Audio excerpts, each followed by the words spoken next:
Did you ever realize that everything you see is a design, either nature's design or human's design? And did you ever wonder where the human designs originated? First, what do I mean by a design? A design is developed from a set of requirements. For example, if we want to build a house, then we need the requirements such as what size, how many rooms, what price range, etc. And then a design can be developed. It identifies how the requirements are going to be implemented. Unfortunately, many things are the way they are today because they were just perpetuated from the way they were designed in the past. Many things designed by humans come from hundreds, if not thousands of years ago, and some are still around today causing problems. You have to go back in time to see through a design and its implementation to understand why it's there, and we don't get to see the reasons why a design is there unless we do some kind of analysis. We can analyze why we have the designs in nature by using natural scientific methods. And we can analyze designs created by humans using various systems and product analysis methods. In this series of videos, I'd like you to come with me on an archaeological dig and analyze some of the designs that we take for granted in our lives. By the way, I'm Brian Dickinson of a training business called Logical Conclusions Incorporated. And I recently gave a keynote speech at a business conference in Honolulu, Hawaii, explaining some of the strange ways we have perpetuated the past into today's way of life. That speech formed the basis of this light, non-technical set of videos. I find myself constantly looking for the reasons why things are the way they are, probably because I've taught business analysis to organizations for so many years and it's warped my brain. Now I find myself doing what I call an analysis archaeological dig on just about everything I see. It's eye-opening just how many outdated human designs we take for granted. Many are just perpetuated for historical reasons. Sometimes they seem to be hysterical reasons, as you'll see. To show you what I mean, let's go on an archaeological dig to see how some old designs are still perpetuated today. On my archaeological dig, I found an 80-column punch card.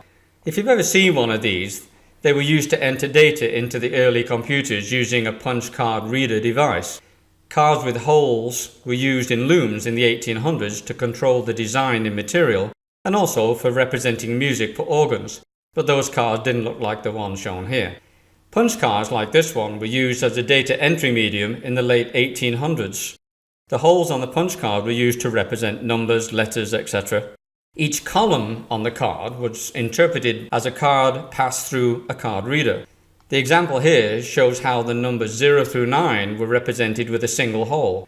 Then the next three sets of two-hole combinations represented the 26 letters of the alphabet. Notice the first two letter sets use the 1 through 9 rows, but the third set uses the 2 through 9 rows, making up 26 letters of the alphabet. In the late 1800s, Herman Hollerith introduced the punch card tabulating machine, which was used by many large organizations.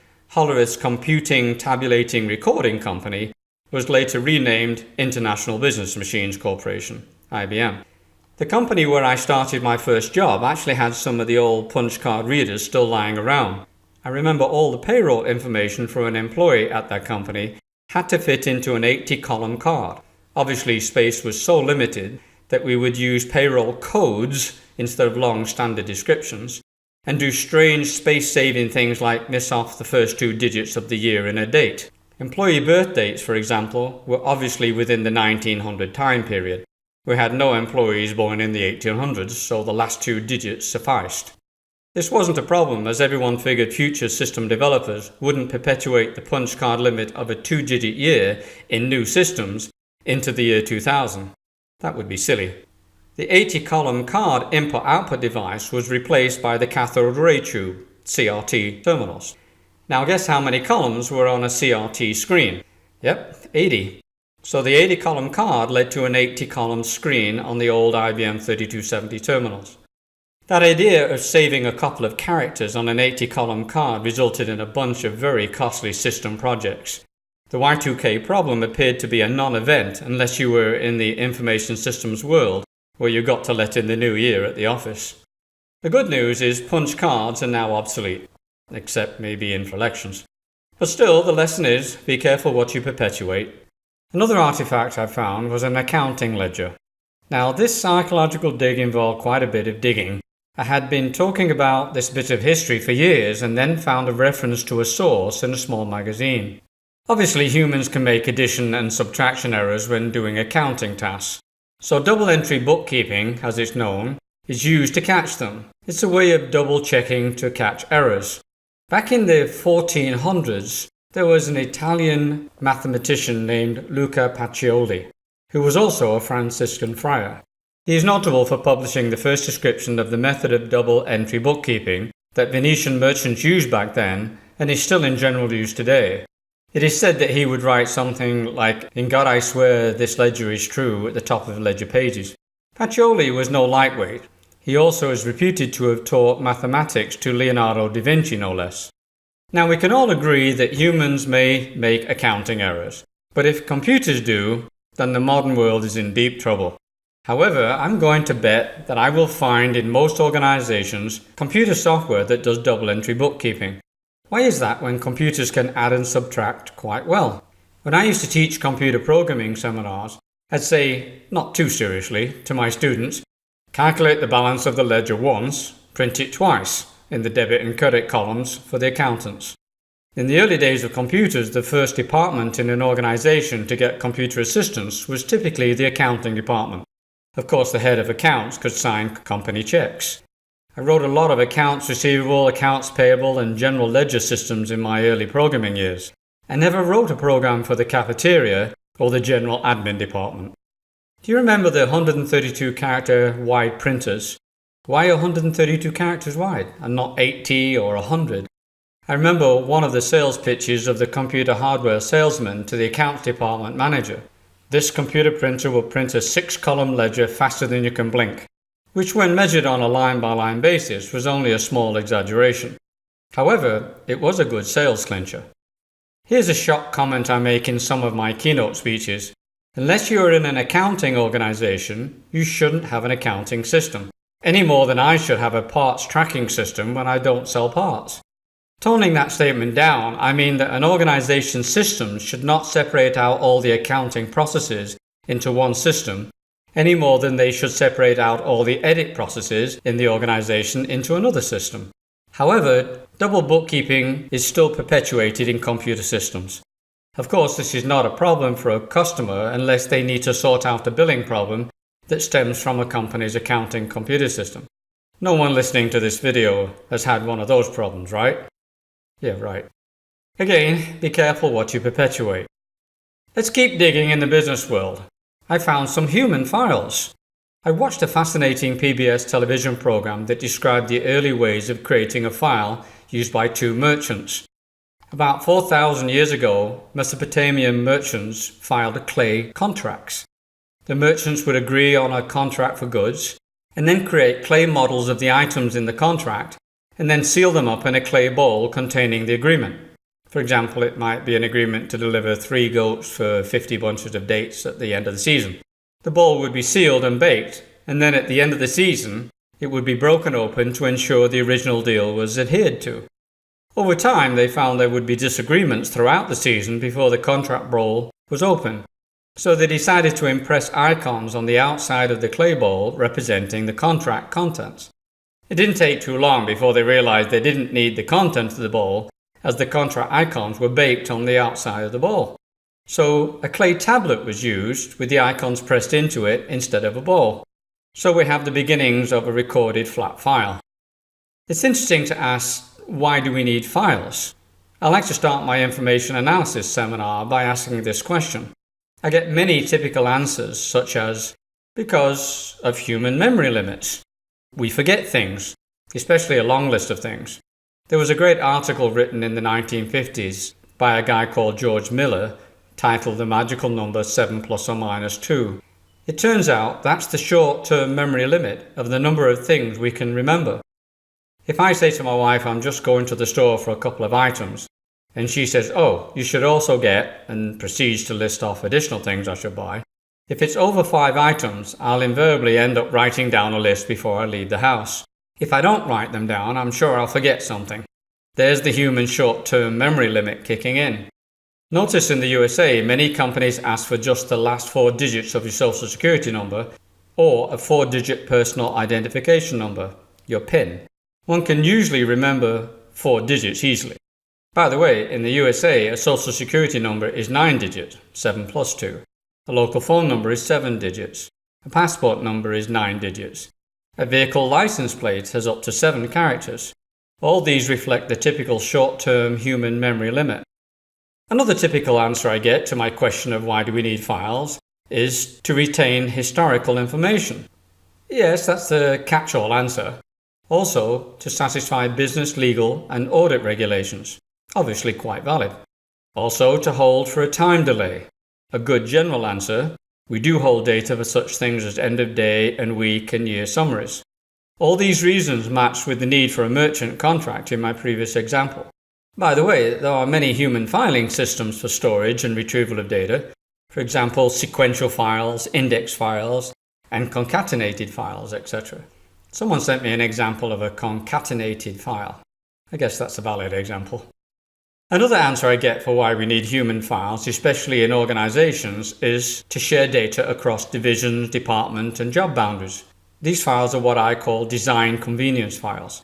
This one is particularly important in my discussion of perpetuating old designs.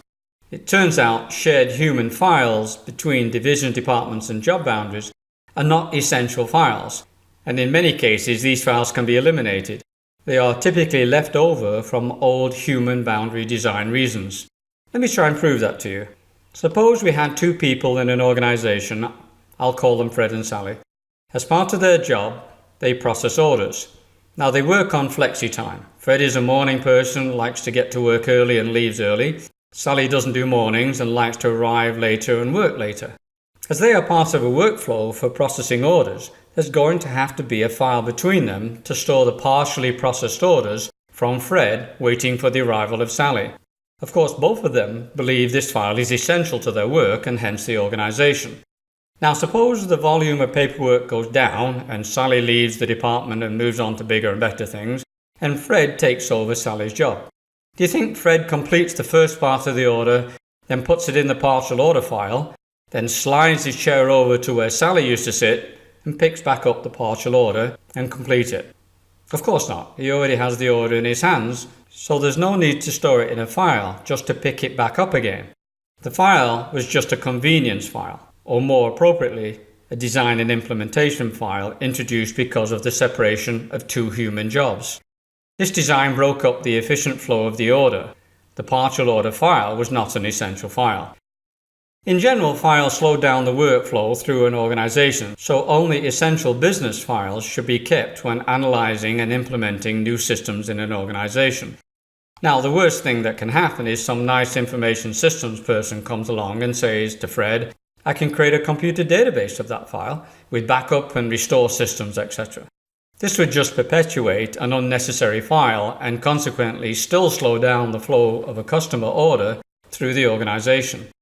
Now please elevate this example to include files between departments, divisions, bureaus, and other human partitioning. You can see why old files get perpetuated.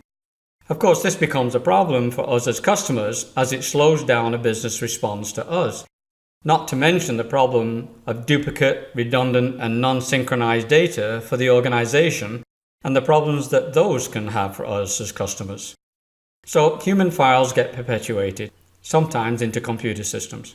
Same lesson here, be careful what you perpetuate. Of course, I also found computer files on my dig.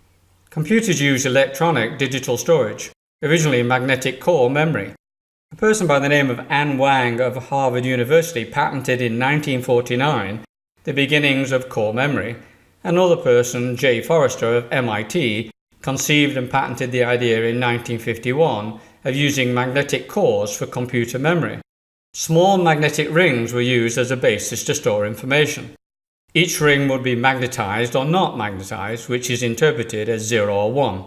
One magnetic ring stored a bit, which is an abbreviation of the words binary digit. Binary is used as the basic system of storage for most computers. 8 bits together form what's known as a byte being the basic addressable item in most computers. Because there are 8 bits, and each bit has a base of 2 values, 0 or 1, we have 2 to the power of 8 possible combinations of bits in a byte. That would be 256 combinations that can be represented with 1 byte.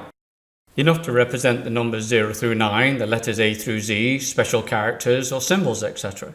So the name Fred, F-R-E-D, would use 4 bytes to be represented in digital storage. Here's an actual early storage board. As you can see, the magnetic rings were quite small.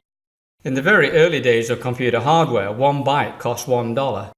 Not bad for 8 magnetic rings with intersecting wires, especially as the early core memory was assembled under microscopes by precision workers, initially garment workers. Because storage was so costly, I remember in my early computer programming days, I had to fit a program into a 4K partition, 4,000 bytes. Otherwise, the program would run inefficiently. Core memory was superseded by semiconductor memory in the 1970s. Now even my laptop storage is measured in terabytes, a million bytes, and it's quite inexpensive. But notice we still measure computer storage in bytes and purchase storage in binary quantities, for example 256 megabytes, 512 gigabytes, etc. We have the same problem with computer files that we do with human files. They get perpetuated. And many of the old computer files are design and convenience files needed between old computer design boundaries. So if you had to analyze an established organization systems, you would probably see a file, sometimes a queue, between each application system, subsystem and program. Just like human files, these convenience computer files slow down the flow of information through an organization. If these files are believed to be important and are perpetuated in between new computer systems, this will slow down the response to such things as a customer order through an organization. Now, this becomes a problem for us as customers to an organization, as we wonder what is taking our orders so long to be processed. Also, just as with human files, it becomes a bigger problem with duplicate, redundant, and non-synchronized data in an organization, and the problems that those cause for its customers. I say in my process analysis seminars that we dislike and question the need for any existing files. But in my information analysis seminars, we like files, but only essential business files that are not perpetuated from the old design. A little technical there, sorry. When old design files are removed and implemented as flows of information, the response is invariably quicker to such things as customer requests and orders, or for any continuous processing required by a system. So even old computer files get perpetuated. Same lesson here, be careful what you perpetuate. I'm going to go more into our human system archaeological dig and how it relates to business issues, but before I do, I'll show you that I have a keen grasp of the obvious by stating some concepts that I want to use as a basic for the rest of the videos. The shortest distance between 2 points is a straight line. Related to that, I want to adapt Newton's first law of motion to apply to a customer request flowing through an organization. The customer's request or impetus, like a body in motion, wants to stay in motion through an organization until impeded by some resistance, i.e. an unnatural boundary. Next, in a hierarchy, any high-level partitioning or grouping will govern everything below it. That's a quote from one of Robert Pirsig's books. Next, historical boundaries will perpetuate themselves unless actively changed. That's a quote from me, but I'm probably not the first to say it. And finally, one of my favorite quotes, especially when talking about analysis and historical thinking, no problem can be solved by the same level of consciousness that created it. We must learn to see the world anew. That's from Albert Einstein. Let's see how these obvious notions manifest themselves in the real world. Tied in with human design systems, I also found a human business work structure, which was founded many years ago, in fact developed and followed during the Industrial Age. There was this Scottish philosopher and author called Adam Smith who wrote a book titled The Wealth of Nations, published in 1776, quite a significant date in the USA. In Book 1, Chapter 1, he wrote on the concept of the division of labour, English spelling there. The greatest improvement in the productive powers of labour seem to have been the effects of the division of labour, the separation of different trades and employments from one another. He then stated, in countries which enjoy the highest degree of industry and improvement, what is the work of one man in a rude state of society being generally that of several in an improved one. I always like it when evocative adjectives like rude are used to make one's point, such as, do you like this terrible, disgusting car, or this fantastic streamlined one? Of course, no one would want to live in a rude state. I don't think so. So Mr. Smith recommended creating many separate skill jobs rather than one person with many skills. Of course, consider the typical workforce at the time, ex-farm workers from the agricultural age. And what was the work day or week during the agricultural revolution? I don't think it was a regular fixed time schedule. Remember the phrase, make hay while the sun shines? I'd bet even the farm owner was out getting in the crops when they were ready to harvest and during the good weather. If it was a stormy day, they'd probably use their other skills and worked in the barn or repaired equipment until the sun went down and they couldn't see anymore. We couldn't have that flexible schedule in a factory where the machines had to be operated in a workflow. People being at machines were now important in the Industrial Revolution. Also, do you think there was a vice president of the barn or a senior VP of the pigsty? I don't think so.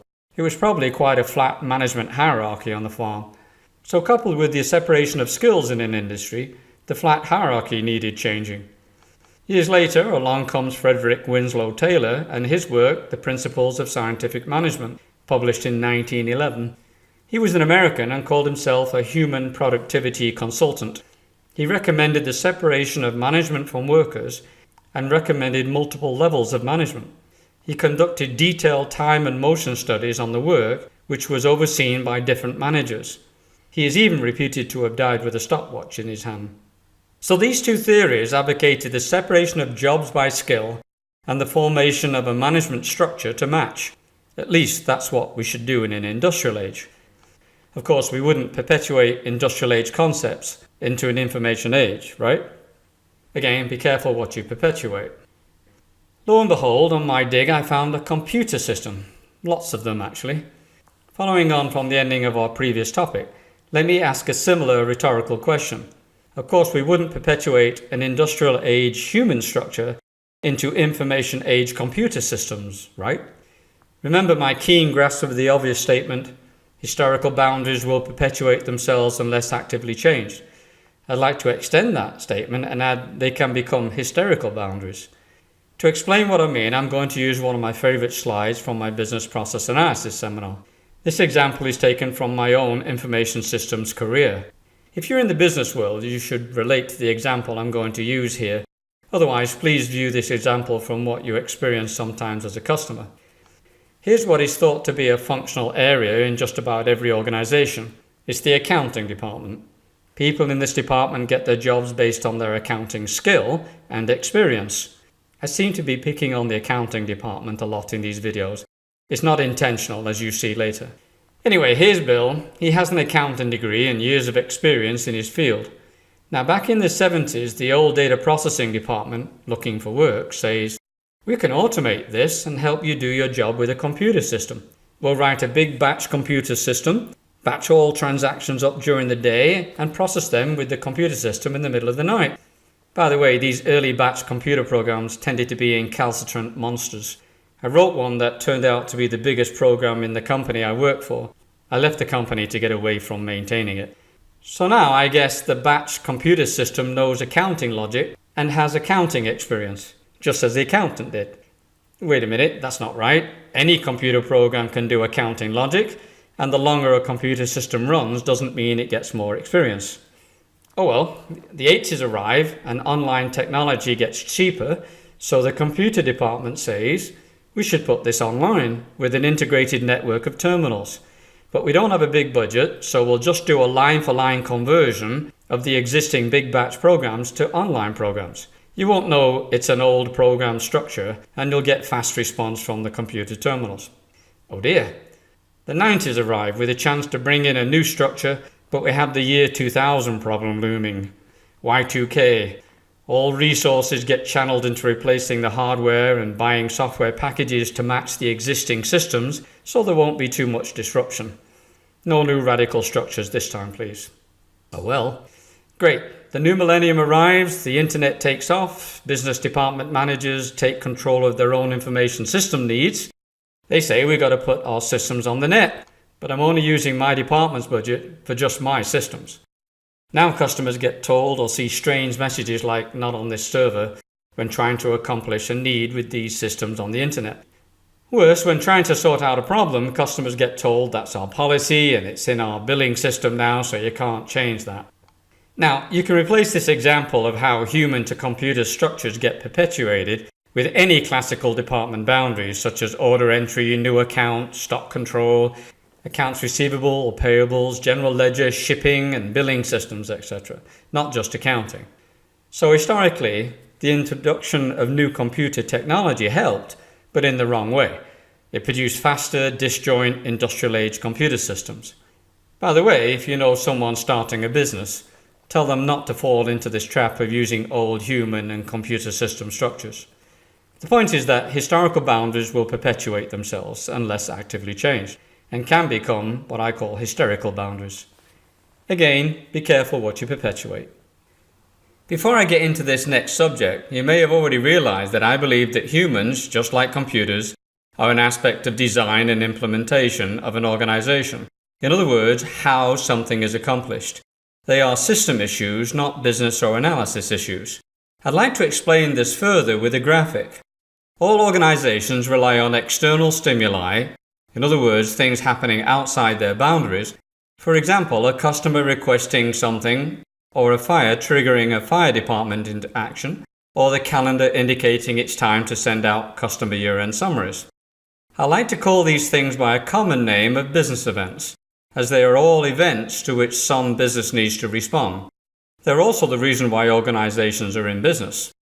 When an organization responds to an event, they will have some business policy or rules that need to be initiated. This is what an organization does to fill the needs of its customer, etc. So when we as a customer want to purchase a product, the organization has its own policy or set of rules for accomplishing that purchase. To be able to fulfill the business policy, an organization will design and implement computer systems and/or people jobs to apply their business policy in the real world. This is how an organization accomplishes the customer's needs. So in the example of our purchase, we may use an online system via the internet, or we could go to a store and have a human do the tasks necessary to provide us with our purchased product. As a customer, we always interface with the design and implementation of the organization. We see through how an organization is designed and implemented when we put our analyst hat on.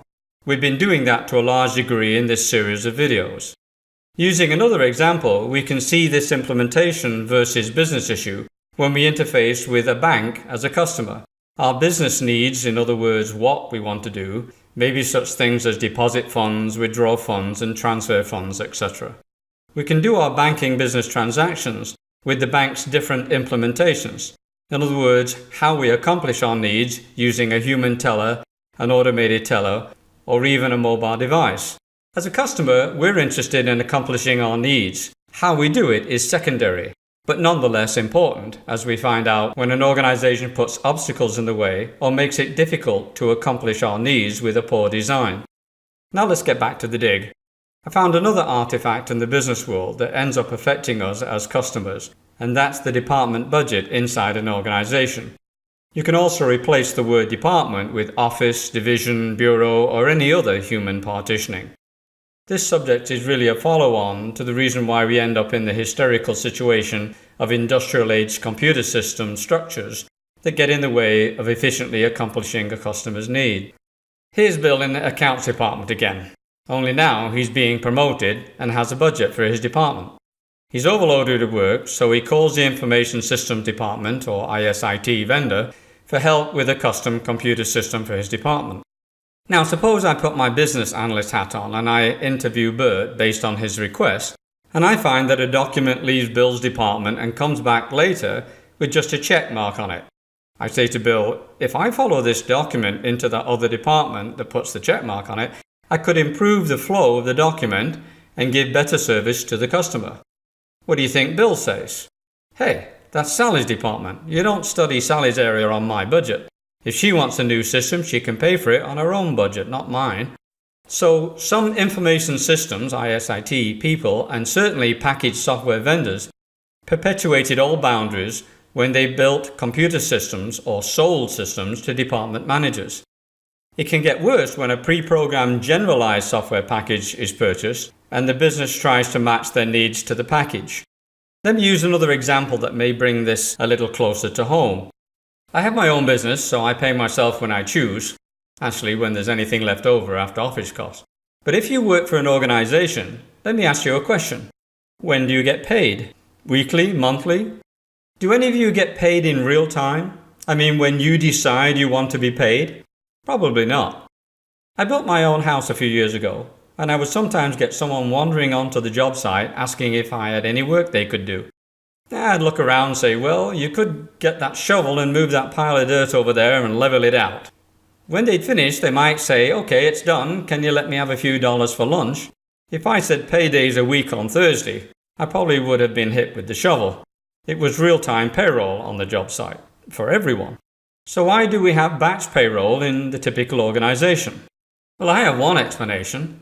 Many years ago, I used to be responsible for the computer payroll system in a large company. The computer system ran in batch mode every 2 weeks. This was because in the old days, the staff in the payroll department used to take 2 weeks to stuff payroll envelopes with actual cash, and then sort the envelopes for distribution to the various departments.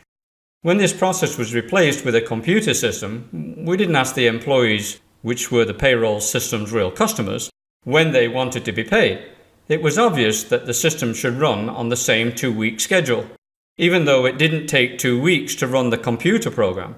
Funny thing was, anyone could leave the company in the middle of the payroll cycle, and we could accommodate a short paycheck easily. Today, a standard laptop can run payroll for an average company, but we still typically have batch payroll systems. Do you think it might have something to do with perpetuated payroll time periods and the purchase of vendor payroll systems and services?